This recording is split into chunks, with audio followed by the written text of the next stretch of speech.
The coffee splashed across the table when Nathan Keller slammed his fist down, his voice rising above the quiet hum of the cafe. You think you can just walk away from everything we built? For what, Natalie? Your precious company that you care about more than us. Natalie Kincaid flinched, her eyes darting around the crowded cafe where curious onlookers were beginning to stare. She hadn't expected to run into her ex-fiancé here, and certainly hadn't anticipated this public confrontation 3 weeks after their breakup. Nathan, please lower your voice. This isn't the place, she whispered, desperately trying to maintain her composure. The last thing she needed was a scene. Tomorrow morning, she was announcing her company's largest acquisition to date, and the press would have a field day if they caught wind of this. Don't tell me what to do. Nathan's voice grew even louder as he rose from his chair. You owe me an explanation. 3 years together and you just throw it all away with a text message. From 3 tables away, Hudson Archer looked up from the picture book he was reading to his 6-year-old daughter, Lily. His brow furrowed as he observed the increasingly hostile exchange. The woman looked uncomfortable, almost afraid. The man looming over her was red-faced and practically shouting now. Daddy, why is that man being so loud? Lily asked, her small fingers tightening around her hot chocolate mug. I don't know, sweetheart, Hudson answered quietly, keeping his eyes on the situation. Sometimes grown-ups forget their manners. When the angry man grabbed the woman's wrist, Hudson made his decision. Lily, stay right here. I'll be right back, okay? Lily nodded solemnly, her eyes wide as her father stood up. Hudson approached the table, his 6'2" frame casting a shadow. Excuse me, he said calmly but firmly. I think everyone would appreciate it if you lowered your voice, sir. Nathan turned, his face contorted with anger. Mind your own business, he snarled. Hudson noticed the woman's wrist was still in the man's grip. I think the lady would like her hand back, he said, his voice level but with a steel edge that came from years of managing difficult situations as a single father. Nathan released Natalie's wrist, but stepped toward Hudson. Who the hell do you think you are? Just someone who doesn't think a cafe full of families is the right place for this conversation, Hudson replied, not backing down. Maybe you should continue this somewhere private. Or better yet, take some time to cool down first. For a moment, it looked like Nathan might throw a punch. Hudson tensed, ready to defend himself, but kept his hands unclenched at his sides. Natalie stood up quickly. Nathan, that's enough, we're done here. Nathan glared at Hudson, then back at Natalie. Fine, have it your way, always do. He grabbed his jacket and stormed out, bumping Hudson's shoulder as he passed. The cafe gradually returned to its normal buzz of conversation. Hudson turned to Natalie. Are you okay? She nodded, rubbing her wrist. Yes, thank you, that was unnecessary but appreciated. Dad, Lily called, waving from their table. My daughter's waiting, Hudson explained. Take care. As he turned to leave, Natalie touched his arm. Wait, let me buy you both a coffee or something. To say thank you. Hudson hesitated, then smiled. She's having hot chocolate, actually, and I should probably get back to her. Of course, Natalie said, then glanced at the little girl who was watching them curiously. Maybe I could join you, unless that would be inappropriate. Hudson considered for a moment. No, that would be fine. I'm Hudson, by the way, Hudson Archer. Natalie Kincaid, she replied, extending her hand. She didn't mention her position as CEO of Kincaid Technologies, one of the fastest-growing tech companies in the country. For once, it was nice to just be Natalie. Hudson's handshake was warm and firm. Nice to meet you, Natalie, under better circumstances. They walked over to where Lily was waiting patiently. Lily, this is Natalie. She's going to join us for a little bit. Lily looked up at Natalie with curious eyes. Did the loud man make you sad? Natalie smiled, touched by the child's directness. A little bit, but I'm feeling much better now, thanks to your dad. Daddy helps everyone, Lily stated matter-of-factly. He's a hero. Hudson chuckled, slightly embarrassed. I fix furniture, Lily, that hardly makes me a hero. You make broken things better, Lily insisted. That's what heroes do. Natalie found herself charmed by both father and daughter. What kind of furniture do you fix, Hudson? I restore antiques, mostly, he explained. I have a small workshop downtown. It's not glamorous, but it pays the bills. Most of the time, he added with a self-deprecating smile. He made my bed, Lily said proudly. It has flowers and butterflies that he painted himself. That sounds beautiful, Natalie said sincerely.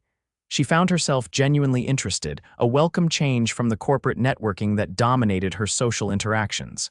What about you? Hudson asked. What do you do? Natalie hesitated. I work in tech, she said simply. Software development. It wasn't a lie, just an understatement. Her company employed over 2,000 people and was valued at billions, but that wasn't who she wanted to be right now. They chatted easily for the next 20 minutes. Hudson talked about his journey as a single father since Lily's mother had left when their daughter was only 2. Natalie shared stories about growing up in a small town before moving to the city for college. We should probably get going, Hudson said eventually, checking his watch. Lily has swimming lessons at 4. Of course, Natalie said, surprised at her own disappointment. It was lovely meeting you both. You too, Hudson replied, helping Lily into her coat. I hope things work out with whatever that was earlier. That's ancient history now, Natalie assured him.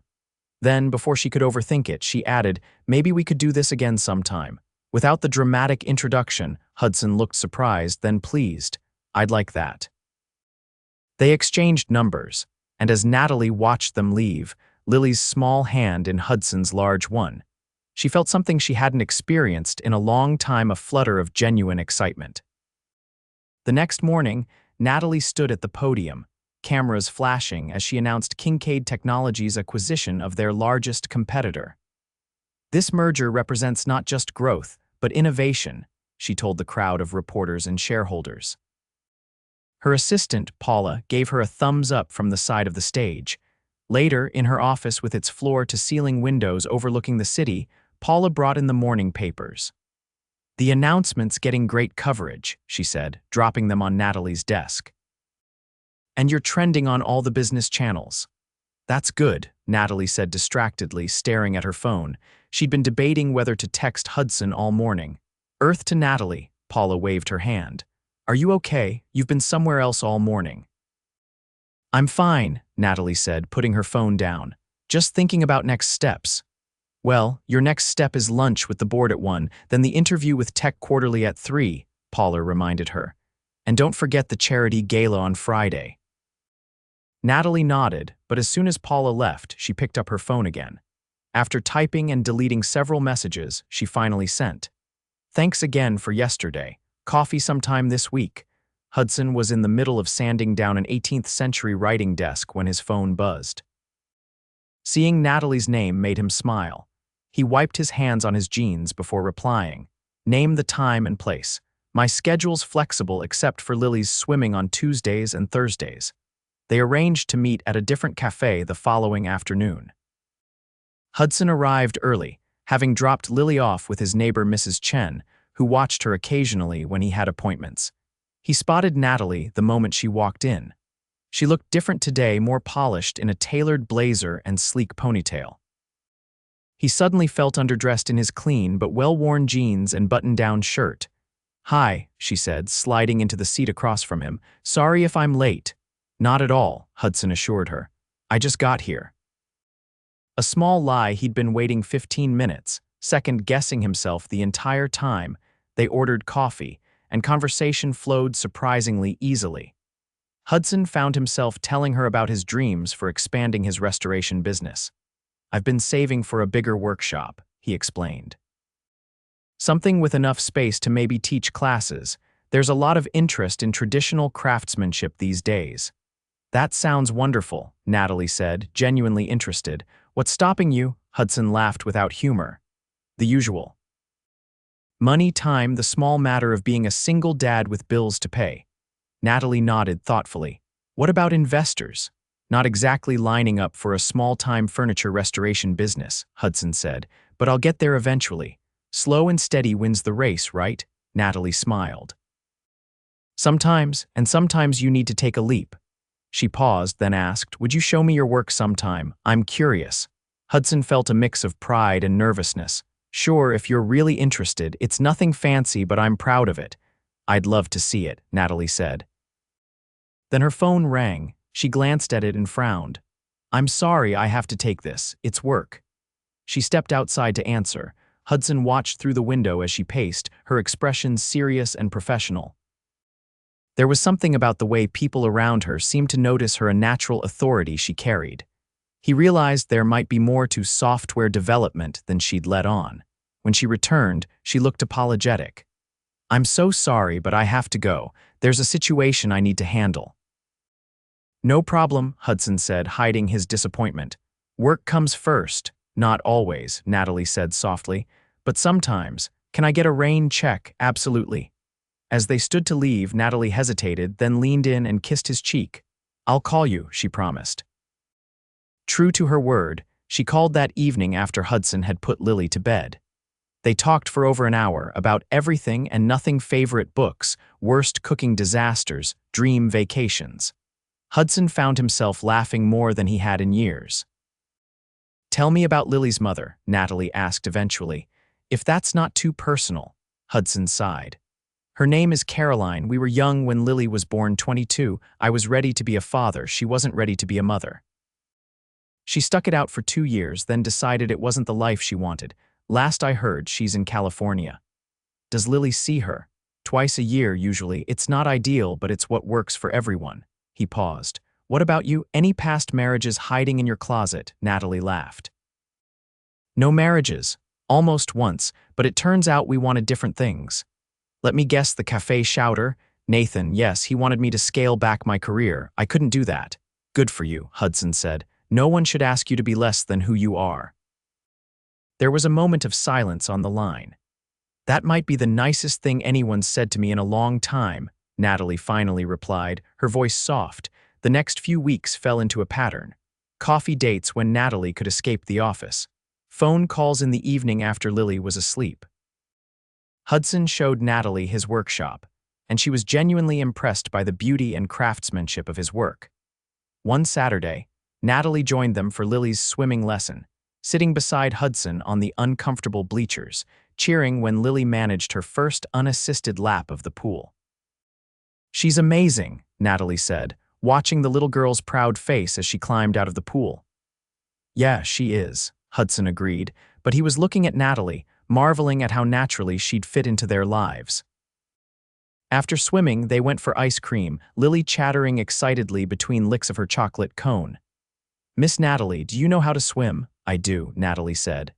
"I was on the swim team in high school, actually." "Were you fast?" "Pretty fast. Not as fast as you're going to be, though." Lily beamed at the compliment. "Can you come to my birthday party next month? I'm going to be 7. Hudson started to intervene. "Lily, Natalie might be busy. I'd love to come," Natalie interrupted. "Wouldn't miss it for the world." Later, after dropping Lily off for a playdate, Hudson and Natalie walked through the park. "You don't have to come to the birthday party," he said.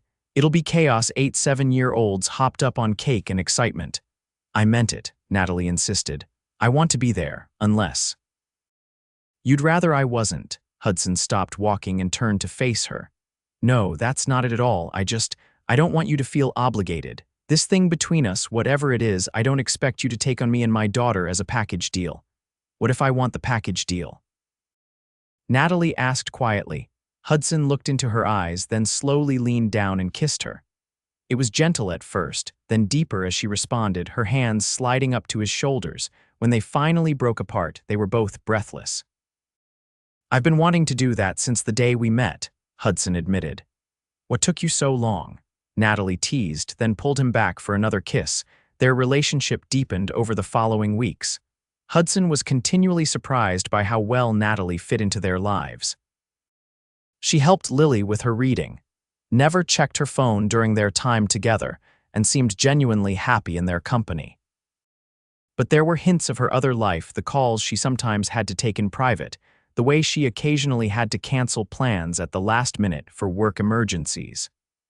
Once, they ran into someone who clearly recognized her, addressing her as Miss Kincaid with a deference that seemed out of place for a software developer. Hudson began to suspect there was more to Natalie's career than she'd let on, but he didn't press. Everyone was entitled to their privacy, and he trusted that she'd tell him when she was ready. The night before Lily's birthday party, they were at Hudson's modest apartment. Lily was already asleep, and they were on the couch. Natalie's head resting on Hudson's shoulder as they talked softly about the future. "I need to tell you something," Natalie said suddenly, sitting up. Hudson felt a chill of apprehension. Those words rarely preceded good news. "Okay, I haven't been entirely truthful about my job," she began. "I do work in software development, but it's a bit more than that. I'm actually the CEO of Kincaid Technologies." Hudson stared at her. "Kincaid. Wait, the Kincaid Technologies, the one that's always in the business news," Natalie nodded. "That's the one. I founded it 10 years ago." "Wow," Hudson said, processing this information. "That's impressive. Why didn't you tell me?" "At first, it was nice to just be Natalie, not Natalie Kincaid, CEO. Then, as we got closer, I worried about how you'd react. Some men find it intimidating." Hudson took her hand. "I'm not intimidated. Impressed, yes, maybe a little overwhelmed, but not intimidated." "Really?" Natalie searched his face. "Really. Though it does explain a few things, the emergency calls, the way you analyze problems. The fact that you always insist on paying when we go out," he added with a smile. Natalie laughed, relieved. "I was so worried you'd be angry." "About you being incredibly successful, that would be pretty hypocritical of me." He pulled her close again. "Though I do have one question." "What's that?" "Does this mean you can afford to buy Lily that ridiculously expensive doll house she's been asking for?" "Because my budget was leaning more toward the build-it-yourself kit from the craft store." Natalie laughed and kissed him. "I think we can manage that, but I like that you were going to build it yourself. That's one of the things I love about you." The word hung in the air between them. Love. They hadn't said it yet, though Hudson had been feeling it for weeks. "I love you too," he said softly. "CEO or not." The next day, Lily's birthday party was everything Hudson had predicted: chaotic, loud, and sugar-fueled. Natalie dove right in, helping with games, serving cake, and somehow managing to keep the peace when an argument broke out over who got to hit the piñata first. Hudson watched her, amazed at how this woman who commanded a boardroom and managed thousands of employees could also be so at home amid the beautiful chaos of children's laughter. After the last guest had left, Lily was sprawled on the couch, surrounded by presents, half asleep from the excitement. "Did you have a good birthday, sweetheart?" Hudson asked, sitting beside her. "The best," Lily mumbled. "Miss Natalie made it special." "She did, didn't she?" Hudson agreed, looking over at Natalie, who was quietly cleaning up in the kitchen. "Can she stay forever, Daddy?" Lily asked, her eyes drifting closed. Hudson's heart swelled. "Would you like that?" Lily nodded sleepily. "She makes you smile more, and she helps me with my reading, and she smells pretty." "All excellent points," Hudson laughed softly. "Get some rest, birthday girl. We'll talk more tomorrow." He carried Lily to bed, tucked her in, and returned to find Natalie finishing the dishes. He wrapped his arms around her from behind. "You were amazing today." She leaned back against him. "It was fun, exhausting, but fun." "Lily thinks you should stay forever," Hudson said, his heart racing. "I'm inclined to agree with her." Natalie turned in his arms. "Hudson Archer, are you proposing to me over dirty dishes?" "No," he said, then dropped to one knee, pulling a small box from his pocket. "I'm proposing to you properly, with a ring I've been carrying around for 2 weeks waiting for the right moment." He opened the box to reveal a vintage ring with a modest diamond. "It was my grandmother's. If it's not your style, it's perfect," Natalie interrupted, tears in her eyes. "It's absolutely perfect. Natalie Kincaid, I love you. I love your brilliance, your kindness, your laugh. I love the way you are with Lily, and the way you look at me like I'm something special even though you're the one who runs a tech empire. Will you marry me?" "Yes," she said without hesitation. "Yes, 1,000 times yes." The ring fit perfectly, and as they sealed the moment with a kiss, Hudson marveled at how his life had changed since that day in the café. He'd simply been trying to help someone in distress, never imagining he was meeting the woman who would complete their family. 6 months later, they were married in a small ceremony with Lily as flower girl. Hudson had expanded his workshop thanks to an anonymous investor, though he knew perfectly well it was Natalie. He now employed 3 apprentices and taught weekend classes that were booked months in advance. Natalie continued as CEO but had restructured her schedule to create more family time. She found that delegating more actually improved company performance, and her board was impressed with her refreshed perspective. A year after their wedding, they welcomed twins, a boy and a girl, who arrived 3 weeks early, but perfectly healthy. Hudson spent hours in his workshop crafting matching cribs, while Natalie designed a nursery app that helped them track feedings, diaper changes, and sleep patterns. "You realize this could be marketable," Hudson said one night as they sat surrounded by baby monitors and burp cloths. "Already on it," Natalie admitted with a grin. "R&D is developing it as we speak, but our family gets the beta version." Lily proved to be an exceptional big sister, reading to the twins and solemnly explaining to them the importance of swimming lessons and birthday parties. 3 years after their first meeting, they returned to the original Café.